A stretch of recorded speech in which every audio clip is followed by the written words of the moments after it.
NFTC program, and 15 Wing is also home to the Canadian Armed Forces Snowbird Air Demonstration Team. The Snowbirds have close ties to their local community, where the newest WHL champions, the Moose Jaw Warriors, donning the Snowbirds logo on their jersey. The Snowbirds showcase the professionalism and dedication of the RCAF and all other branches of the Canadian Armed Forces.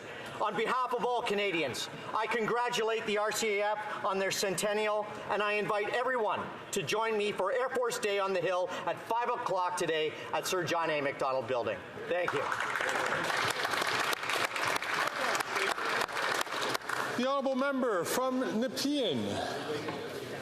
Mr. Speaker, I had the pleasure of attending the Hong Kong Canada Business Association Ottawa Chapter's annual event celebrating the 40th anniversary of HKCBA and the Asian Heritage Month.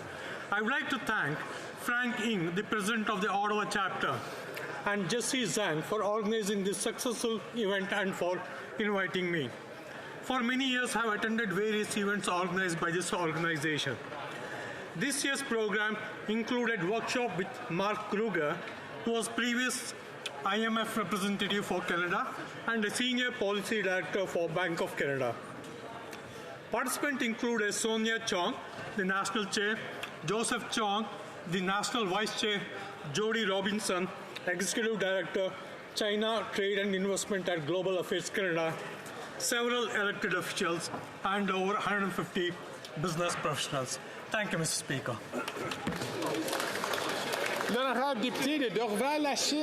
The Honourable Member for Dorval-Lachine-LaSalle. 40 years ago, June 1984 was seared on the Sikh psyche.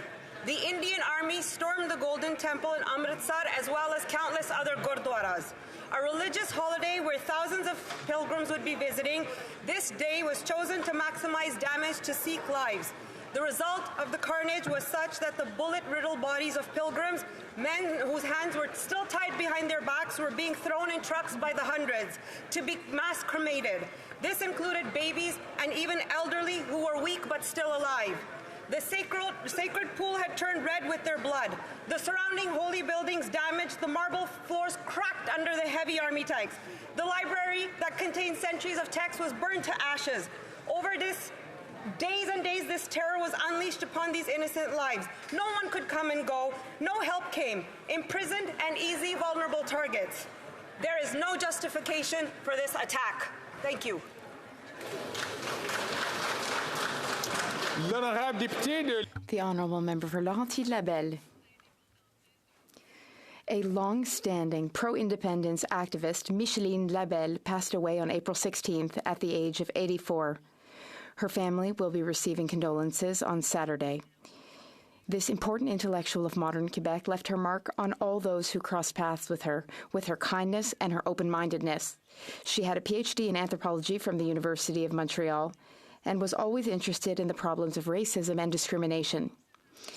She created an international observatory on these issues. The observatory has attracted the support of partners such as the Grand Council of the CRIs and the Table de concertation au service des réfugiés et des immigrants. As Professor Emeritus at the Department of Sociology at UQAM University, she left her mark on generations of students. She also earned the Equality Prize, Thérèse Casgrain Prize, in 1989 for her commitment to equality. She fought all her life for secularism, and we must honor her memory by continuing to fight for secularism. Thank you very much, Mr. Speaker. The Honourable Member for Orléans. Monsieur le Président, aujourd'hui, c'est le jour de l'aviation. Mr. Speaker, today is Royal Canadian Air Force Day on the Hill. Today is the opportunity to celebrate the incredible work of the Royal Canadian Air Force on the occasion of its centennial. For 100 years, RCAF members have served Canadians at home and all around the world. We thank them for their incredible dedication to Canada. RCAF aviators have been involved in missions around the world. They participated in missions during the Second World War, during the Cold War. They've participated in NATO and NORAD operations too. Today, our government is making the largest investment in the RCAF since the Second World War. The RCAF represents the best of Canada, and its members can count on our unwavering support. Today and always, we thank all current and former members. It is thanks to them that the RCAF enjoys a reputation for professionalism, dedication, and excellence.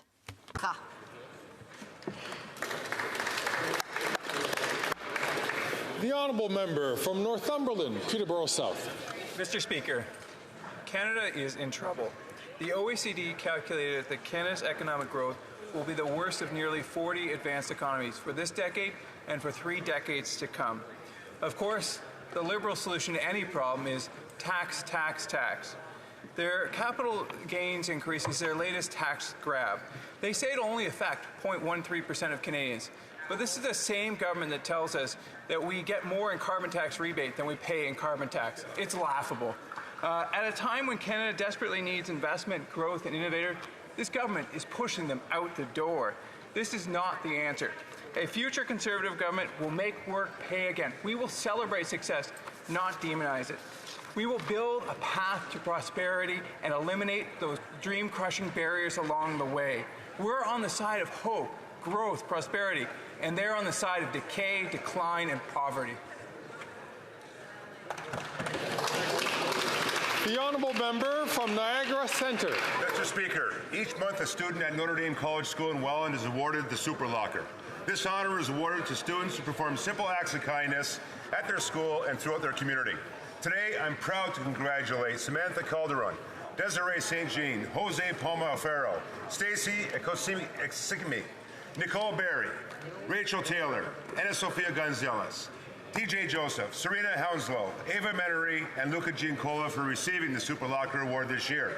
These remarkable students demonstrate the importance of helping each other, showing compassion, and most importantly, spreading kindness, inspiring others to strengthen our responsibility to our citizenship based on the values handed down to us by previous generations of Canadians. Whether it's a warm smile, small acts of generosity, or a word of encouragement, we can always make a positive difference.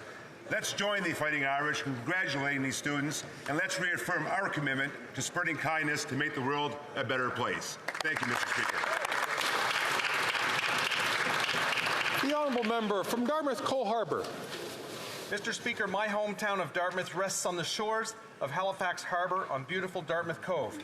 2 years ago, a proponent applied to use Dartmouth Cove as a dump for pyritic slate from construction sites to infill nearly 7 acres of this cove.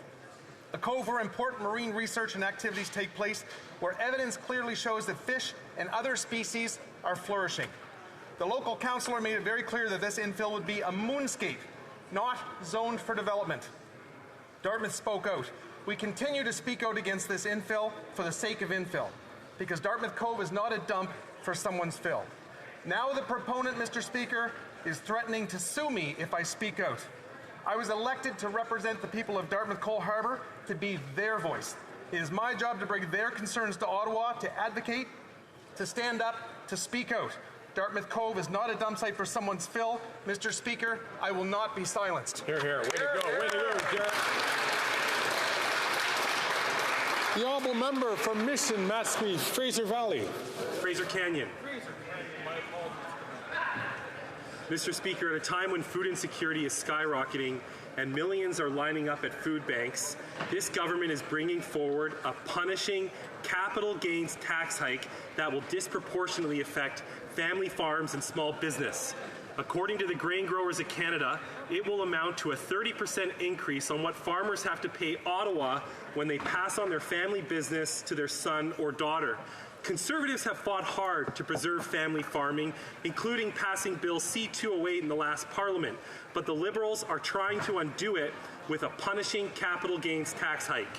It's like they're trying to outlaw family businesses.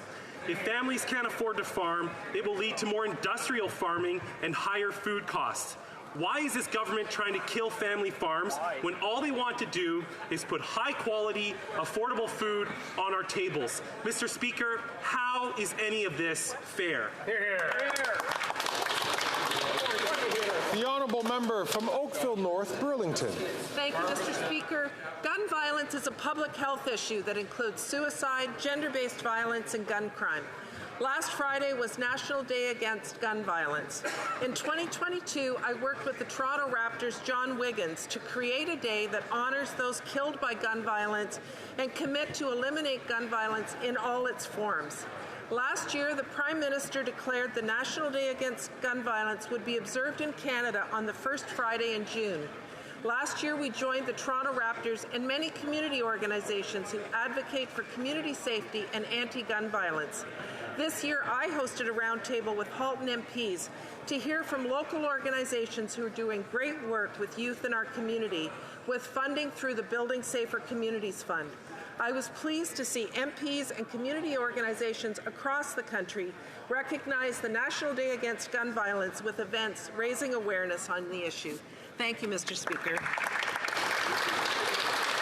The honourable member from Cypress Hills, Grasslands. Mr. Speaker, farmers and small businesses are the backbone of the Canadian economy, particularly in rural Canada. Yet after 9 years of this NDP Liberal government, they continue to try new ways to divide Canadians. The Prime Minister is hiking taxes on farmers again, but we're in the middle of a food price crisis. What these Liberals fail to understand is after 40 years on the family farm, the blood, sweat, and tears that go into being successful isn't about to fund the Prime Minister's socialism experiment with the NDP.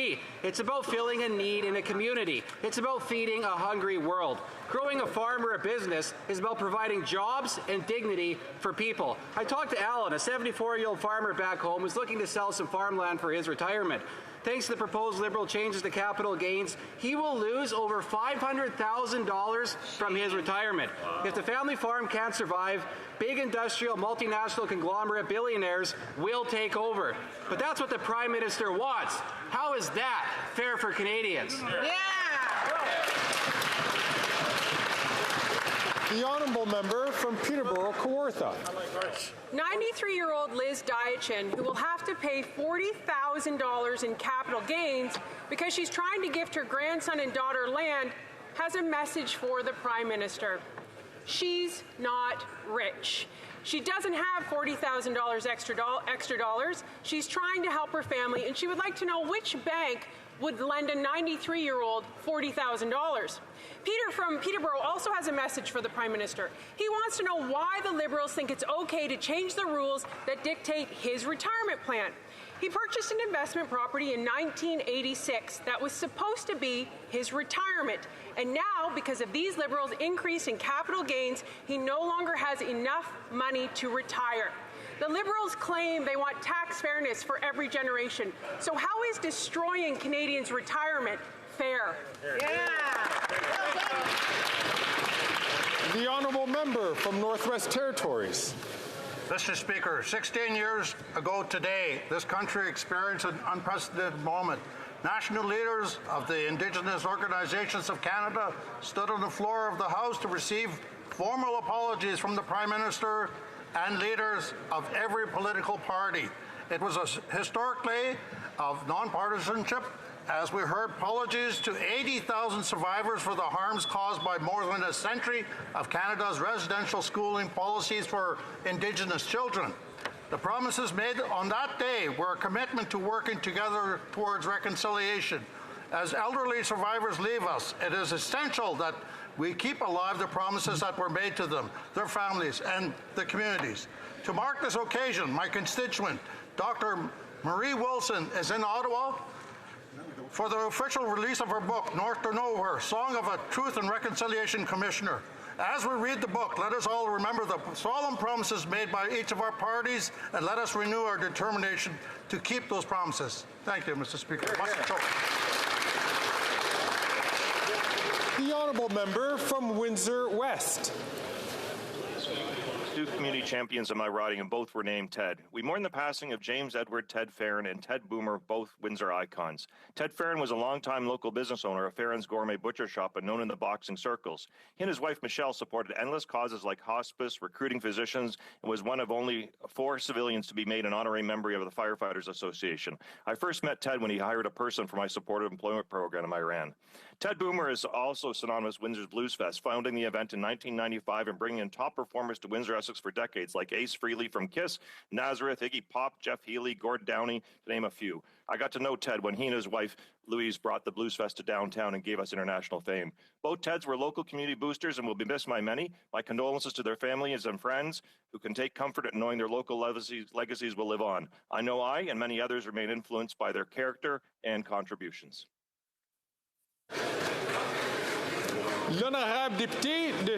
The Honourable Member for Saint-Jean. There are those who never cease to amaze us. I'd like to make a request. Order, please.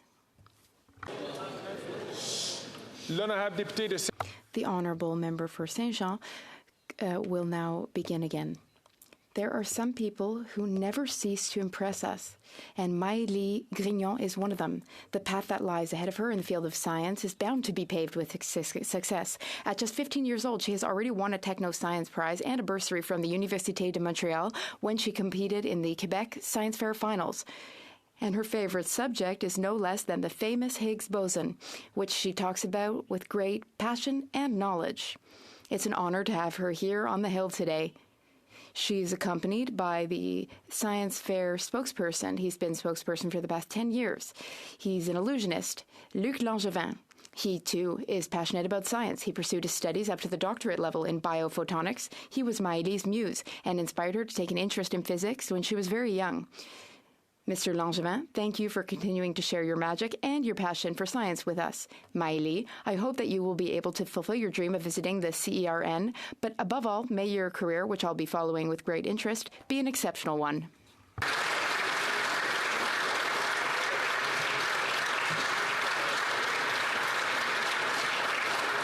The Honourable Member from Souris, Moose Mountain. When you get sick and need treatment, what do? You go to a doctor. Unfortunately, after 9 years of this costly NDP Liberal coalition, Canada is hemorrhaging doctors at an alarming rate.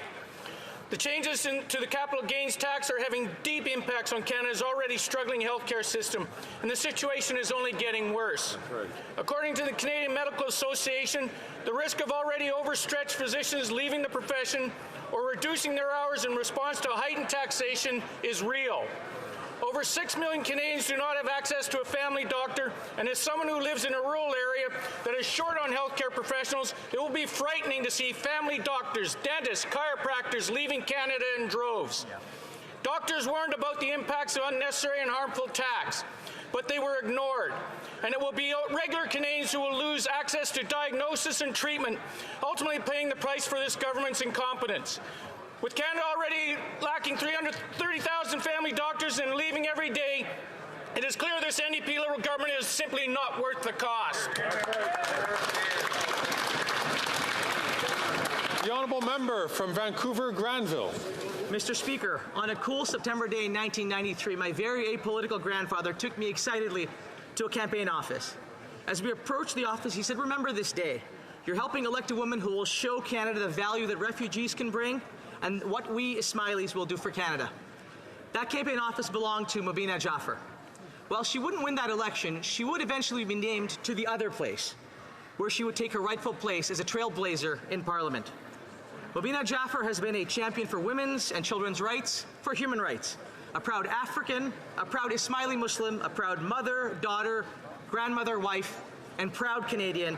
Senator Jaffer's time in the other place has been all about improving the quality of life of others, always with humility and good humor. As her time in the other place comes to an end and she returns home to her beloved BC, we express our gratitude to her husband Nurullah and her children and family for sharing her with Canada. Thank you for your wisdom, your kindness that you have shown to me and to so many others. You have left your mark on Canada, leaving it a better place every single day. The value that refugees bring, what Ismailis and all of us can do, is what you have exemplified every single day of this remarkable career. Thank you.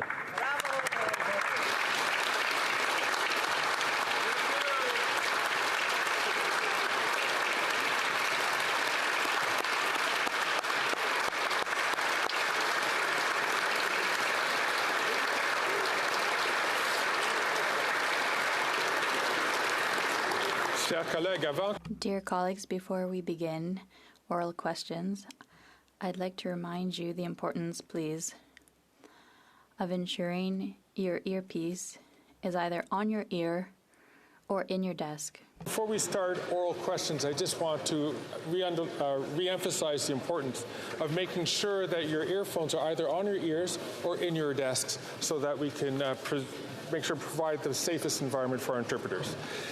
Oral questions. Questions orales. Chef. The Honourable Leader of the Opposition. 9 years ago, the Prime Minister promised that he would spend without control, but there would be a rich man somewhere who would pay, and not the middle class.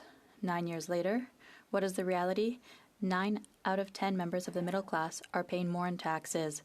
The wealthiest have doubled their wealth, their net wealth, according to a video put out by the Prime Minister a few days ago.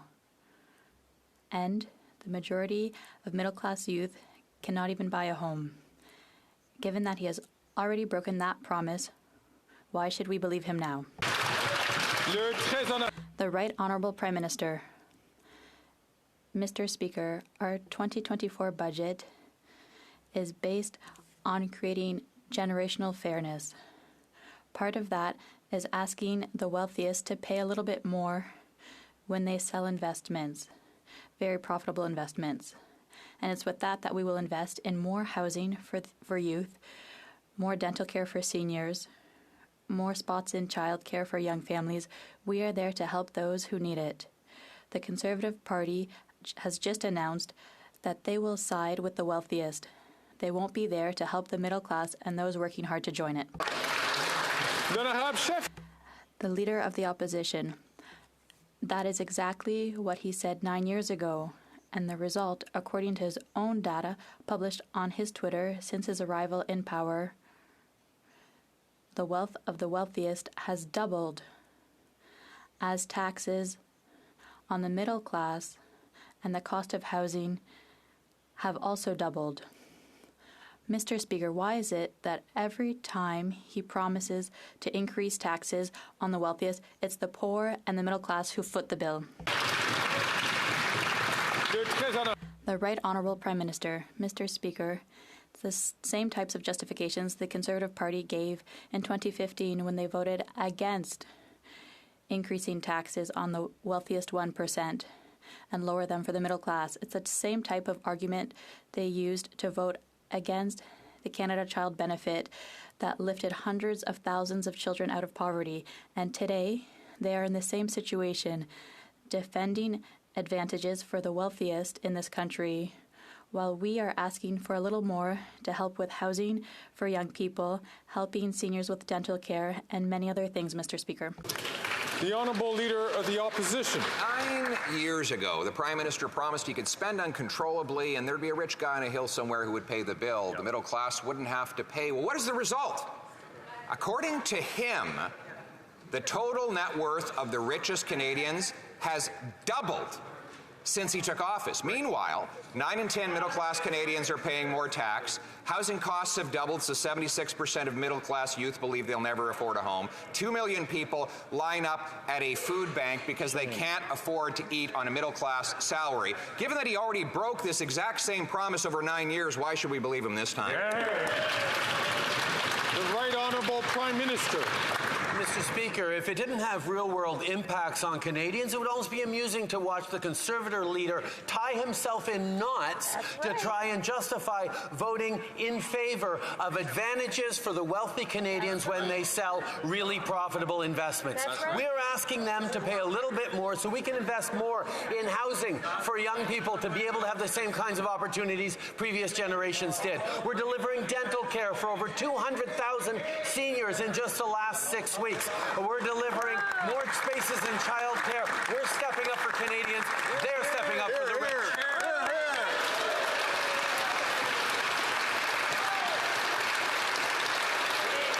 The Honourable Leader of the Opposition. Real world impacts. That's what we have today after 9 years of this Prime Minister promising to tax, borrow, and spend us into fairness. But according to the StatsCan data he put out himself since he became Prime Minister, the net worth of the wealthiest Canadians has doubled. Why? Because the taxes he puts always land on the middle class. 9 in 10 middle class people are paying higher taxes. The vast majority of Canadians, and 100% of middle class, are paying higher carbon tax. And his last round of small business tax hikes hit plumbers and electricians, not the rich. Why is it that every time he mentions the middle class, they get poor? The Right Honourable Prime Minister. Mr. Speaker, our price on pollution delivers more money to 8 out of 10 Canadians right across the country with the Canada Carbon Rebate. And today, Mr. Speaker, there's an opportunity for everyone in this House to stand up and ask the wealthiest Canadians to pay a little more when they sell extremely profitable investments. We are doing that on this side of the House. The Conservatives will be protecting the advantage that is there for the wealthiest Canadians while we invest more in housing, while we invest more in dental care, while we invest more in Canadians who need it. Hear, hear. The Honourable Leader of the Opposition. Mr. Speaker, if you are a small business owner, you have even $1 of investment gain, you pay this higher tax that the Prime Minister is promising because there's no exemption inside the 300,000 small businesses.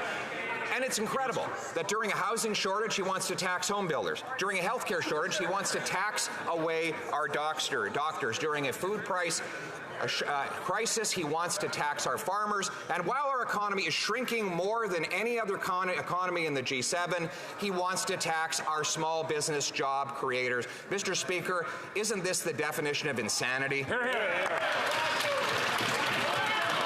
Right Honourable Prime Minister. Since we put our budget forward, the Conservatives have been incredibly careful not to say a thing about the capital gains rate that we're raising. They didn't want to talk about it for 2 full months, and today, when they are choosing to vote with the wealthiest Canadians and against young Canadians who need more housing, young Canadians who need a better break, seniors who need dental care, they're all trying to spin it in 9 different ways. The reality is they have an opportunity to vote with middle-class Canadians, and they're choosing to vote against them.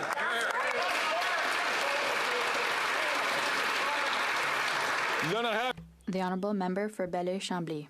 Mr. Speaker, the Prime Minister doesn't have the habit of listening or reading to what the RCMP suggests, but the RCMP is saying it doesn't have the tools to counter a threat to security, to social peace, the threat of hate speech. It doesn't have the tools to do its work. Obviously, the religious defense in the criminal code that allows people to say and incite violence is a precious tool for those who want to sow violence. Does the Prime Minister agree to repeal the religious exemption from the criminal code? The Right Honourable Prime Minister. Mr. Speaker, hate speech and anti-Semitism have no place in Canada.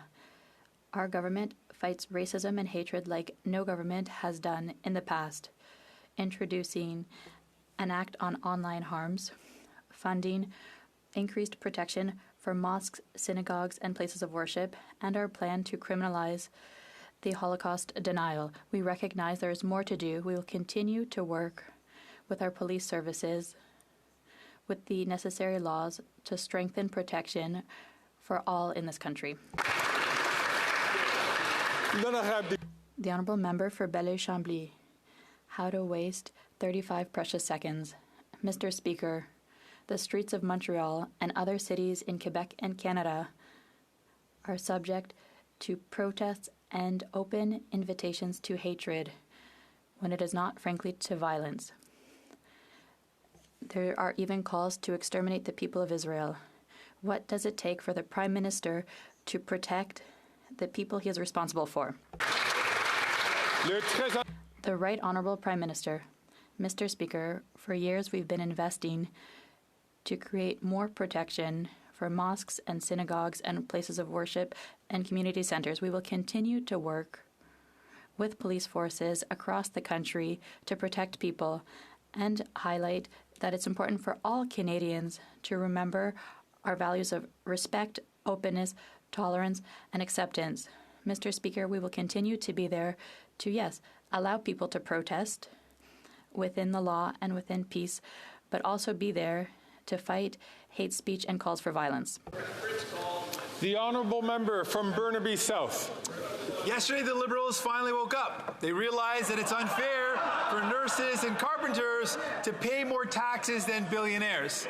Well, clearly they didn't have a problem with that for the past 8 years. So why did the Prime Minister let carpenters and nurses pay more taxes than billionaires for 8 straight budgets in a row? I'm just going to ask the honourable member from Caribou Prince George to please not take the floor unless he's recognized by the chair. The Right Honourable Prime Minister. Mr. Speaker, one of the very first things we did in 2015 was raise taxes on the wealthiest 1% and lower them for the middle class. I will recall that the NDP at that time actually voted against that measure. But right now, we're putting forward a measure to ask the wealthiest Canadians who make a tremendous amount of profits when they sell extremely profitable investments to actually pay a little bit more on those profits so that we can invest in more housing, in more supports for seniors, in a range of things to create fairness for every generation. The Conservatives are choosing to vote against that, and they're standing once again with the wealthiest. The honourable member for Burnaby South. We have done this 8 years ago. Yesterday, the Liberals woke up. They realized that it wasn't fair for nurses to pay more tax than billionaires. But they didn't think it was unfair over the past 8 years. Why has the Prime Minister forced nurses to pay more taxes than billionaires for 8 straight budgets? The Right Honourable Prime Minister. Mr. Speaker, in 2015, we increased taxes for the wealthiest 1%, and we decreased them for the middle class. And since then, the NDP, at that time, the NDP voted against those measures. We are fighting for the middle class and those working hard to join it. That is why we are asking the wealthiest, who make huge profits by selling their investments, to pay a little more so that we can deliver on housing, deliver on dental care, deliver more childcare spaces for Canadians who need them. Unfortunately, once again, the Conservatives are siding with the wealthiest against middle-class Canadians. The honourable member from Regina Capel. The finance minister is about to impose another job-killing, wage-cutting, price-hiking tax on Canadians, and she wants us to believe the latest fairy tale that somehow we'll all be better off if the Prime Minister just raises taxes again. We've heard this for 9 years. Let's take a look at the result. Canada is on track for the worst decline in living standards in 4 decades. 9 out of 10 middle-class families now pay more in income taxes, and Stats Canada says that Liberal policies since 2015 have cost Canadians $4,200 in lost wages per worker. They've made the middle class worse off with their last 8 budgets. Why should anyone believe that the 9th time is the charm? The Deputy Prime Minister and Minister of Finance.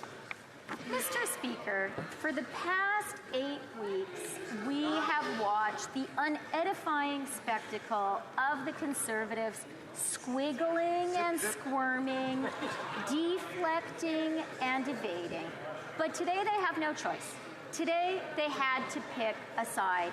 And we're seeing now the side that they have chosen. The Conservatives are coming out against fairness. They think a nurse or a plumber should pay tax at a higher rate than a multimillionaire. Canadians are watching. Canadians now see whose side the Conservatives are on.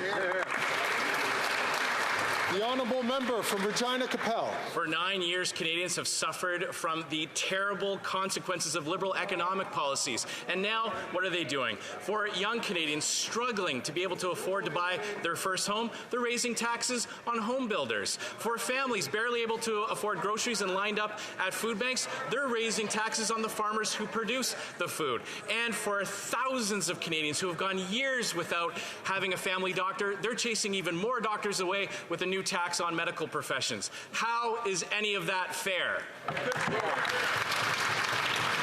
The Deputy Prime Minister and the Honourable Deputy Prime Minister and Minister of Finance. Mr. Speaker, the Conservatives have been trying so hard to fake it. They have been trying so hard to pretend they actually care about working Canadians. But today, there's a vote coming, and they have had to finally pick a side. Today, every single member of this House is going to have to choose. Are you on the side of a nurse, a plumber, a teacher? Or are you on the side of a multimillionaire? And the Conservatives are very clear. They're against fairness. They're in favor of the wealthy lobbyists who advise them. The Honourable Member from Thornhill. Canadians are finding that the harder that they work, the more they are punished. The incompetent finance minister wants people to believe that her job-killing taxes impacts only the very rich. It's doctors, it's farmers, it's small business owners, it's a restaurant that's been in the community and leases its building, it's tradespeople like plumbers and roofers who reinvest in their businesses and their equipment and eventually want to stop working. She's raising their taxes in the name of fairness because she spent all the money that she already took for them. How is any of that fair? The Honourable Deputy Prime Minister and Minister of Finance. Mr. Speaker, one thing that is kind of astonishing is that after having been mute, or you might want to say gagged, for 8 weeks, the Conservatives have finally found some passion around this issue.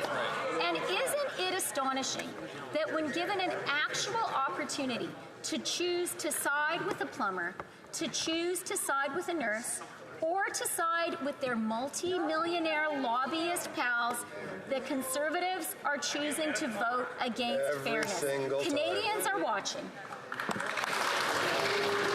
The Honourable Member from Thornhill. The answer again proves that the minister does not read her own briefing notes. When a small business owner retires and sells their assets, the minister wants to take a bigger piece of that because she couldn't control her own spending. Those are the people that the Liberals call rich. They're people like my own father. If he was alive today, he'd be left high and dry in his retirement years, the years where he needed those earnings the most. He started as a taxi driver in this country and went on to invest in a small business year after year in a personal corp because he didn't have a pension. How is any of that fair? Here, here, here.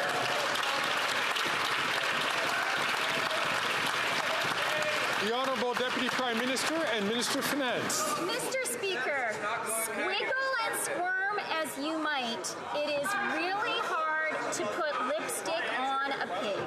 And that is exactly what the Conservatives are trying to do today.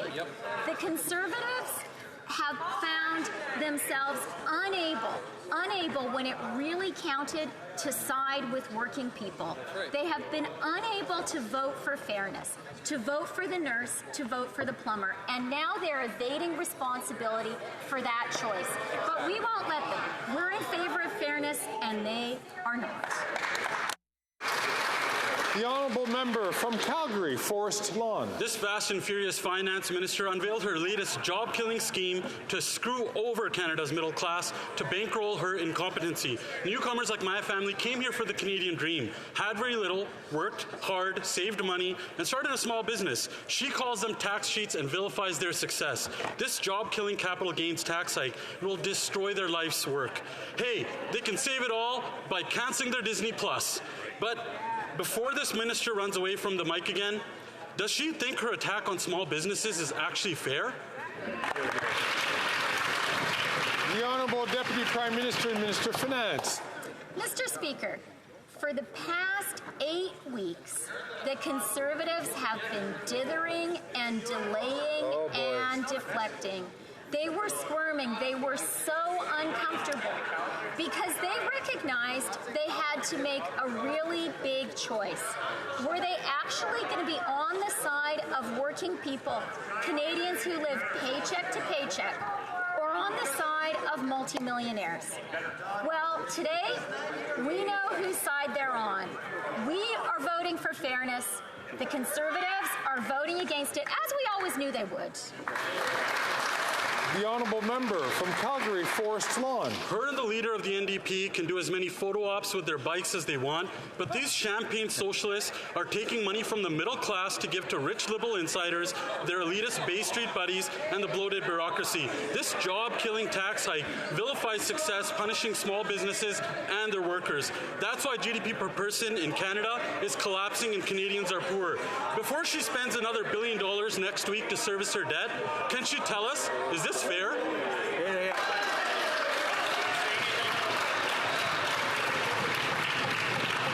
I ask all members on all sides of the House to please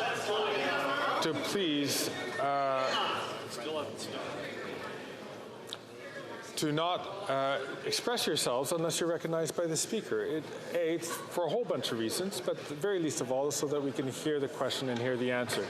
The Honourable Deputy Prime Minister and Minister of Finance. Mr. Speaker, I'd like to read out a quote from a debate in the House of Commons. Quote, "Monstrous increases in capital gains are making the rich vastly richer and creating a kind of aristocratic feudal economy." You know who said that? The member for Carleton. Oh. He did, yeah. And today, he is leading his party in voting to make those gains even more monstrous, in voting in favor of that aristocratic feudal economy. Well, we vote for fairness. They vote against it.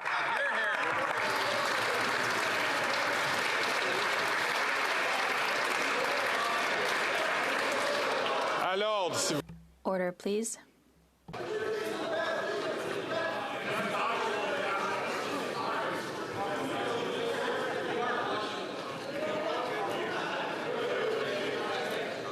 Ask members to the right, please, to keep their comments unless they're recognized by the chair.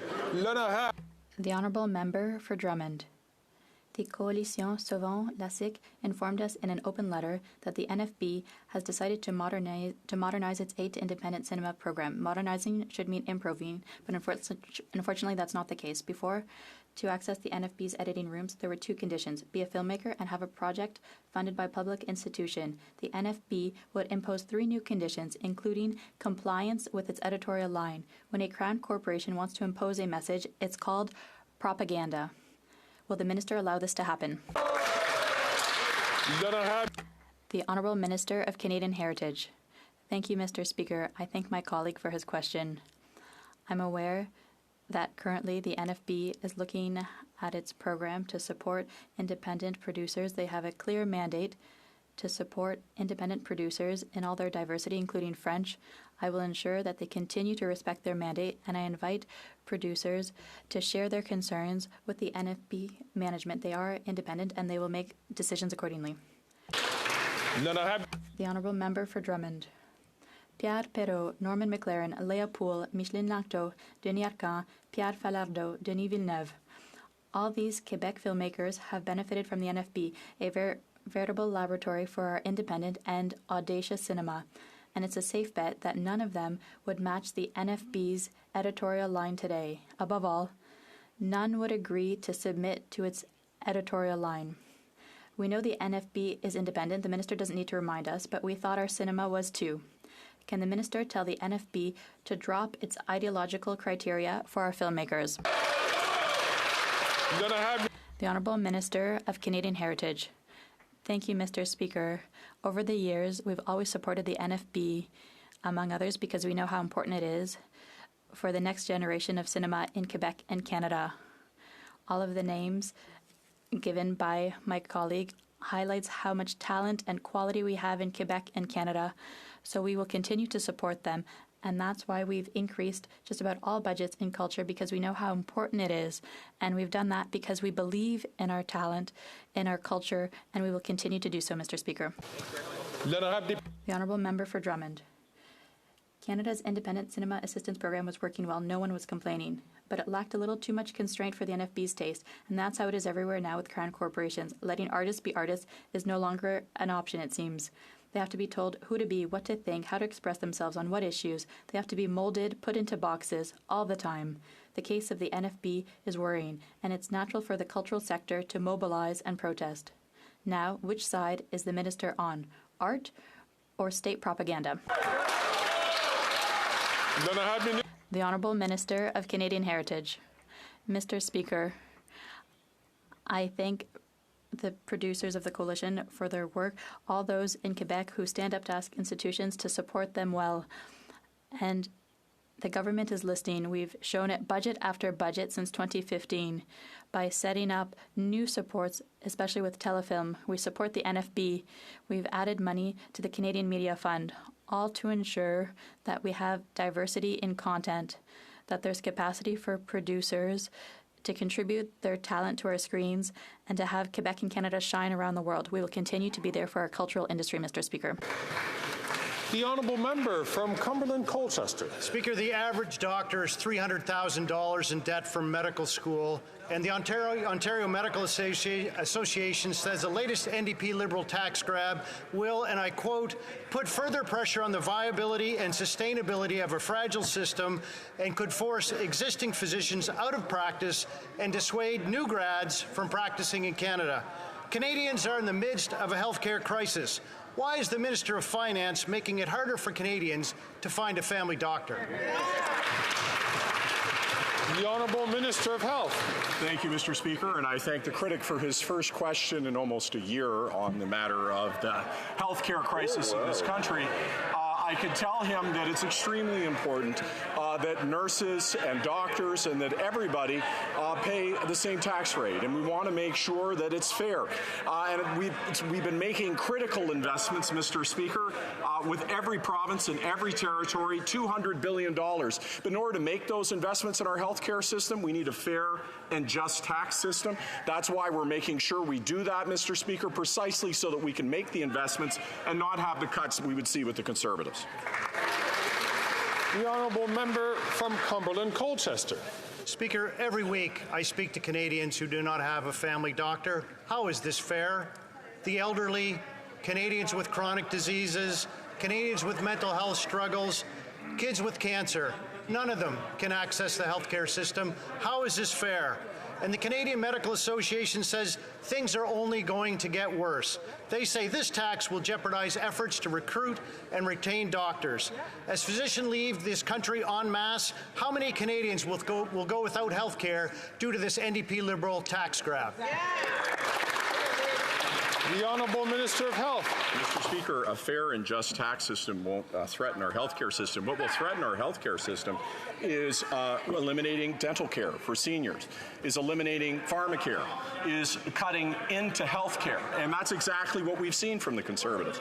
We were able to make over the next 10 years, $200 billion worth of investments with provinces and territories. Those are put at direct risk and jeopardy because of Conservative cuts. And I find it interesting that the only time they've ever asked healthcare questions in this House is when we started talking about fairness and making sure that everybody pays their fair share. The Honourable Member for Mégantic-l'Érable. After 9 years of this Prime Minister, over 2.3 million people don't have a family doctor in Quebec. Serge Gagné, a retiree, told Le Journal de Montréal, I was told, you shouldn't be here, you don't have a family doctor. The Canadian Medical Association is clear. In the midst of a doctor shortage, these changes could jeopardize efforts across Canada to recruit and retain quality healthcare professionals. How many families, mothers, and seniors will be deprived of a doctor by this Prime Minister because they will have chosen to practice elsewhere? How is this fair for Mr. Gagné? The Honourable Minister of Health. Mr. Speaker, for the first time, the Conservative Party is asking questions about our healthcare system. It's so interesting to me because what is threatening our healthcare system is not a fair and equitable system. It's Conservative cuts. They want to cut investments, major investments to dental care, to pharmacare, and agreements with each province and territory. We must continue to invest in our healthcare system, Mr. Speaker. The Honourable Member for Mégantic-l'Érable. Mr. Speaker, after 9 years of this Prime Minister, Quebec farmers are crying out for help. Instead of hearing their cry, the Prime Minister has chosen to hike taxes on them. He ignored their representatives, who said categorically by increasing the capital gains inclusion rate to 2/3, we're jeopardizing the success of intergenerational farm transfers to young farmers across Canada. The Prime Minister is jeopardizing the future of regional agriculture. How is this fair to future generations of farmers? The Honourable Deputy Prime Minister and Minister of Finance. Mr. Speaker, as the daughter of a farmer, I understand the situation of our farmers, and we increased the cumulative exemption for farmers. But I'd also like to point out that Quebec has a choice. The Quebec Finance Minister decided to follow the federal example with capital gains because Quebec needs revenues, for example, for health care. The Honourable Member for Rosemont-La Petite Patrie. Mr. Speaker, Jean-René Patry is 80 years old. He's worked his whole life and still is, but he's getting tired. He works, but he has to live in his van. With his pension and odd jobs, he can't afford an apartment in Montreal, all because the Liberals and Conservatives left housing to speculators. Mr. Patry knows exactly what's needed, social housing ASAP. There are thousands of people like him who can't find housing. What does the Minister of Housing have to say to all the Mr. Patrys out there in Quebec and Canada? The Honourable the Honourable Minister. What I would say to Mr. Patry is that today is a historic day because today we're putting in place tax measures that will precisely provide for fairness, which will allow us to invest in housing and pharmacare. Today, and I hope the NDP will support us, we're making sure we're asking multimillionaires to do a little bit more to help people like Mr. Patry. The Honourable Member from Port Moody, Coquitlam. Mr. Speaker, over 1 million Canadians with disabilities cannot afford bare necessities. They can't keep up with groceries, housing, or their medication costs. The Liberals promised that their new Canada Disability Benefit would lift Canadians with disabilities out of poverty. It won't. It won't. $200 doesn't even scratch the surface of an adequate income. Will the Finance Minister admit they've messed up the rollout of this benefit, listen to the community feedback, and fix their botched mess? Yeah. The Honourable Parliamentary Secretary to the Minister for Diversity, Inclusion and People with Disabilities. Monsieur le Président, j'aimerais Mr. Speaker, I'd like to thank the member opposite for that question. Has brought in the disability benefit. We are the government that has funded this benefit to the highest tune within this budget to the tune of $6 billion. There will be 600,000 Canadians who will be supported through this benefit. This is a critical moment for Canadians, for our government, for all of us working together. I want to thank all advocates who have been advocating for this and working for this. We are building a fairer and more inclusive Canada. Thank you, Mr. President. The Honourable Member from Mississauga-Malton. Mr. Speaker, Canadian families know that this government will be there to support them when they need it most. Government programs such as $10 a day childcare and a pharmacare system that helps pay for contraceptives have allowed a record number of women to enter the workforce. This is huge for Canadian families and the economy. Can the Minister of Families notify this House how we will continue to advance this progress and further enhance generational fairness? The Honourable Minister for Families and Social Development. Mr. Speaker, on this side of the House, we are proud of the programs that we have put in place to help Canadian families get ahead. Generational fairness means asking the most fortunate Canadians to pay a little bit more. It means ensuring that our tax system is fair. Today, Conservatives have made it clear they are not in favor of fairness. They would rather cancel $10 a day childcare, cancel our national school food program, cancel dental care for those who need it. Really, Mr. Speaker, this is definitely not fair for Canadians. The honourable member for Foothills. The Liberals' increase in the capital gains inclusion rate from 50 to 60% is a direct attack on Canadian farm families. The Liberals like to claim that this will only impact the ultra-rich, but that just isn't true.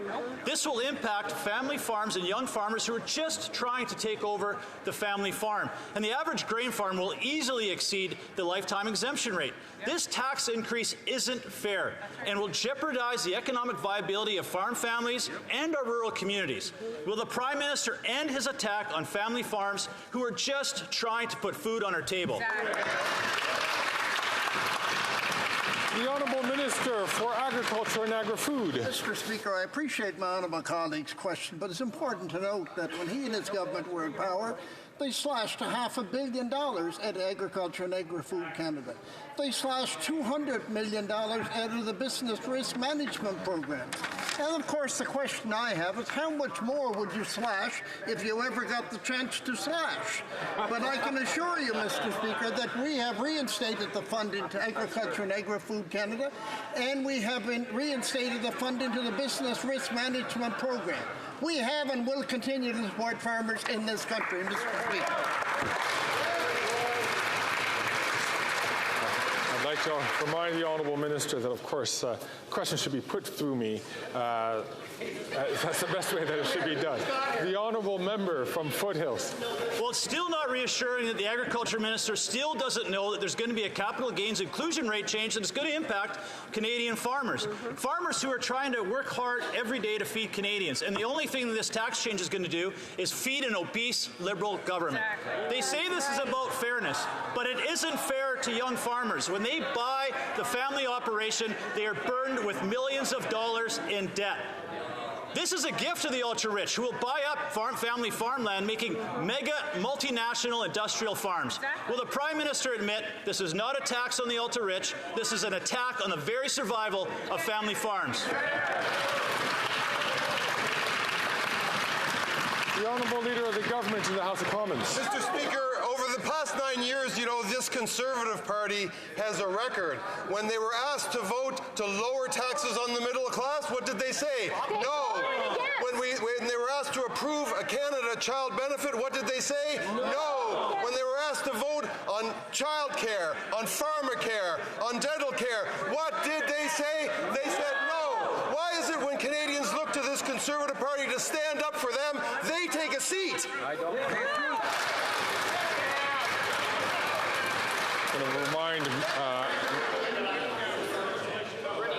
like to remind all members on the government side, as well as all members generally, that chanting is not permitted in the House.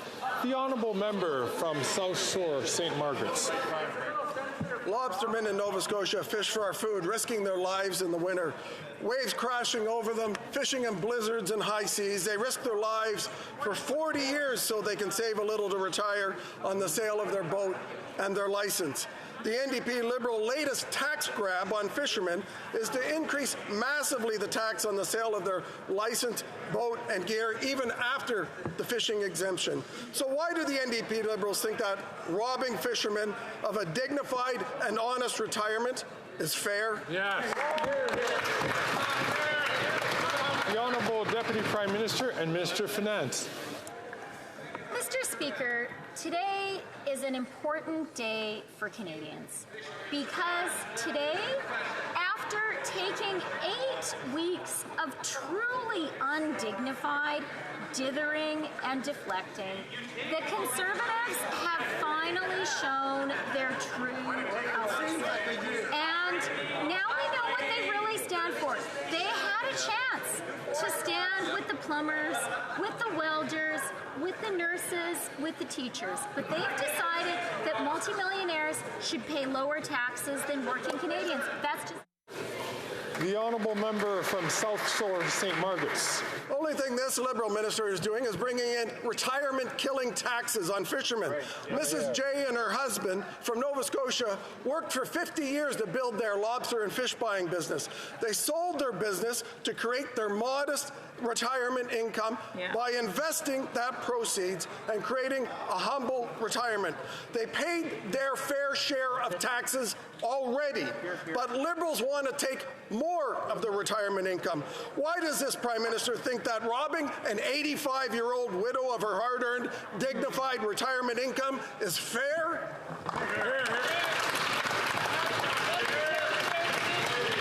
The Honourable Deputy Prime Minister and Minister of Finance. Speaker, we have already today, at last, established that the Conservatives are against fairness, that they are against a nurse or a welfare paying tax at a fair rate. They want a nurse or welfare to pay more tax than a multimillionaire. What else the Conservatives are saying? They're saying they're going to cut. They're going to cut the dental care that is providing care for people in Atlantic Canada. They're going to cut the early learning and child care. They're going to cut pharmacare.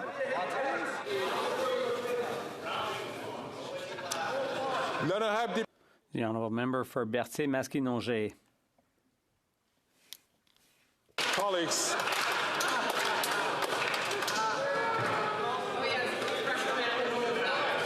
the Honourable Member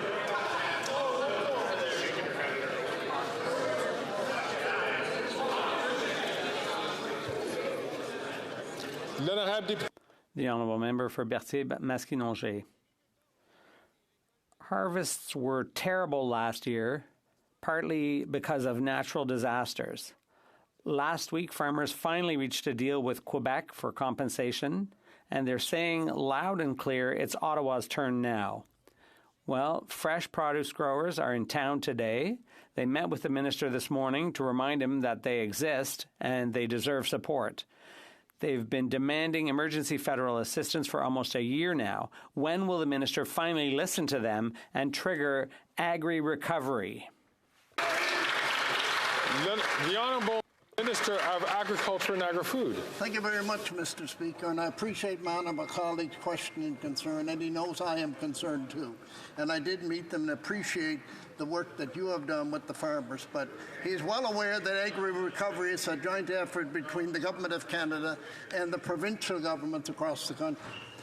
I can share that with the House that we have been working closely with the Government of Quebec and things are progressing well. I know the farmers need the money and we'll work as fast as we can, making sure we follow proper procedure to get the money in the hands of the farmers as quickly as we can. Thank you, Mr. Speaker. The Honourable Member for Berthier-Masquinongé. The Weather Channel is forecasting another high-risk summer for natural disasters, and the federal government has still done nothing to compensate for last year's. As a result, we're off to a pretty bad start. 1 in 5 farms is unable to pay their debts. 1 in 10 farms is at risk of going out of business within a year. Mr. Speaker, so emergency help is urgently needed. Producers have been calling on Ottawa for almost a year. Quebec has been asking Ottawa to act for 7 months. Will the minister finally trigger agri-recovery? The Honourable Minister of Agriculture. Mr. Speaker, again, I appreciate my honourable colleague's question and concern. I'm fully aware that the farmers need the funding as quickly as possible. There is a procedure to follow. I think my honourable colleague is well aware that we're following that procedure with the Quebec government, and as soon as I possibly can, and it's approved, I will make sure the money is in the hands of the farmers that's much needed as quickly as possible. Thank you, Mr. Speaker. The Honourable Member from Kelowna Lake Country. During a housing crisis, the Liberal Finance Minister is making things worse. The new capital gains tax will kill investments in Canada and drive up the cost for those who provide housing. Rental experts are saying the consequences of this tax hike would be disastrous in the short, medium, and long term, citing concerns for viability of long-term investment. This will lead to less places to rent and more cost to renters. Canadians are already facing the highest average asking rent ever. So how is it fair that the Liberals are putting the brakes on new housing when Canadians can barely afford to rent? The Honourable Deputy Prime Minister and Minister of Finance. Mr. Speaker, let's remember that this member is from a party party whose leader got 7 affordable units built when he was in charge of housing.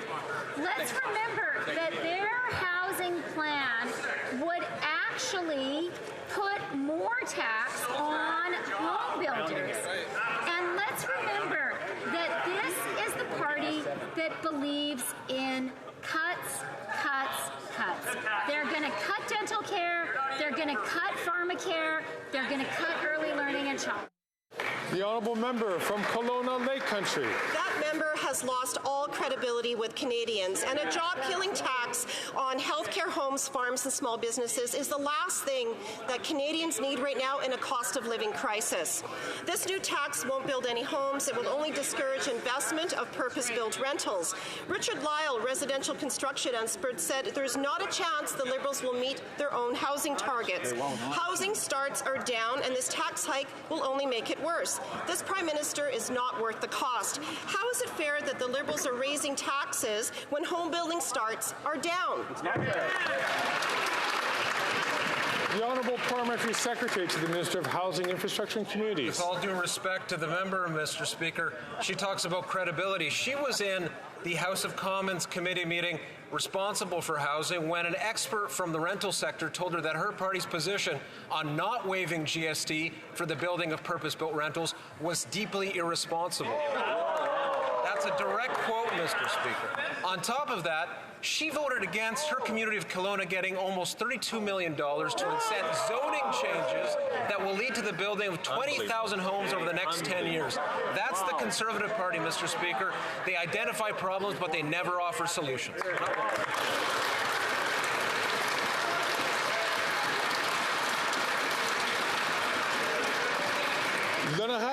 The Honourable Member for Bellechasse-les-Échemins-Lévis. Thank you, Mr. Speaker. After 9 years of this Liberal government, rents are getting higher and higher, and affordable housing is becoming scarcer and scarcer. Canadians are distressed by this housing crisis, and now the Prime Minister wants to make things worse by changing capital gains tax. According to the Quebec Corporation of Landlords, this change will push rents higher, which is definitely to be avoided in the current context. Why does the Prime Minister want to raise taxes on housing in the midst of a housing crisis? How is that possible, Mr. Speaker? The Honourable Minister of Economic Development for Quebec. Mr. Speaker, I have good news for my colleague opposite. According to Stats Can, in April, there was a record high number of housing permits, of construction permits in 1 month. 22,600. That's a lot more than 6, Mr. Speaker. The Honourable Member for Saint Laurent. Mr. Speaker, here on this side of the House, we know that countries with huge inequalities between rich and poor do not fare well. With childcare, the Canada Child Benefit, dental care, affordable housing, among other things, we are there to support those in need. In Canada, we're building a fairer tax system for all generations. Can the minister tell us what our government is doing to strengthen our social safety net for the benefit of all Canadians? The Honourable Minister of Economic Development for Quebec. Mr. Speaker, it makes no sense that a nurse has a higher tax rate than a multimillionaire. But that is the reality right now. We have a duty to ensure tax fairness. By increasing the capital gains tax, we'll be able to build more housing, cover more pharmacare, and strengthen our social safety net. It's clear that the other side has chosen a different camp, the camp of multimillionaires. The Honourable Member for Charlesbourg, Haute-Saint-Charles. Mr. Speaker, the Liberals will do anything to look like they're on the side of the middle class. But people aren't fooled after 9 years of inane policies that have deepened inequalities. Now they're going after the dead and the bereaved with the capital gains tax. We're talking about a tax hike on inheritance. Are the Liberals so desperate to make political gains that they're willing to go after the dead and bereaved? The Honourable Deputy Prime Minister and Minister of Finance. Mr. Speaker, today is an important day for Canadians because today every member has to make a choice. Each of us has to decide whether we're in favor of fairness, if we think a nurse should pay less tax than a multimillionaire. For us, our party, we have made that choice. But now Canadians can see what the Conservatives think. They're against fairness and in favor of multimillionaires. I have Député de Charlebourg. The Honourable Member for Charlebourg, Saint-Charles. Yeah, Mr. Speaker, we've made our choice, and our choice is to think of seniors who are trying to leave an inheritance to their children, but these Liberal tax measures will be such that taxes will gobble up their inheritance. Can the Minister of Finance explain why people's inheritances will be gobbled up by the Liberal government? The Honourable Government House Leader. In 9 years in this House, and I would even say in the 20 years since the Leader of the Opposition has had a seat in this House, Conservatives have voted how? They voted against tax cuts for the middle class, against the Canada Child Benefit, against, every time, against child care subsidies, against dental care, against pharmacare. Every time Canadians ask the Conservatives to stand up for them, they stay in their seats, Mr. Speaker. The Honourable Member from Simcoe North. There you have it, Mr. Speaker. Farmers, fishers, families, physicians, all will be impacted by this tax. The government either didn't know this was the case or doesn't care, because had they actually taken the time to ask StatsCan, they might have found out that almost 50% of the people impacted by this tax otherwise make less than $100,000 a year. So why does this government continue to insist on purposely misleading Canadians about who will be impacted by this job-killing tax?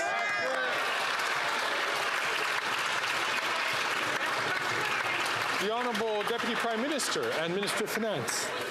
Mr. Speaker, the only party trying to mislead Canadians is the Conservatives, because they have been trying to pose as the party of the little guy. But today, they've had to make a choice. It was a hard choice for them. It took them 8 weeks of struggle. But at the end of the day, the Conservatives made the choice they always make. That's right. They're voting against fairness. They're voting in favor of austerity. They're voting in favor of their rich lobbyist friends. That's what The Honourable Member from Don Valley East. Thank you, Mr. Speaker. Many young people in my riding of Don Valley East are worried about not being able to find a place to call their home. They see housing being used more and more as a way to make money, and it's hurting their possibility of home ownership. Can the Minister of Public Service and Procurement tell this House what is the government's plan to make housing more affordable and to help build a fairer future for all young Canadians? Good question. The Honourable Minister for Public Services and Procurement. Thank you, Mr. Speaker. Unlike Conservatives who've been treating home ownership as a casino, we put in place a foreign buyer's ban so that foreign speculators no longer price out hard-working Canadian families. Unlike the Conservatives, we're working with MPs in the GTA area to use public lands for affordable homes and not for the profits of the highest bidders. And our plan for tax fairness is asking wealthier Canadians to pay a little bit more so we can build more homes faster. Now, will the Leader of the Opposition support that plan for housing fairness and tax fairness? Probably not. The Honourable Member from Timmins, James Bay. For decades, the Mushkegowuk Cree of James Bay have fought to end substandard health and to get a proper hospital built. But now that the deadline is looming for the future of the Winnebago Hospital, the federal government has walked away. If they don't return to the table with funding, the construction companies will quit and provincial funding will evaporate. And all these years of hard work will be lost. The communities and the NDP have called on the Prime Minister to intervene. It's now or never. So is the Minister willing to commit today to flow the funds so this hospital in James Bay can finally be built?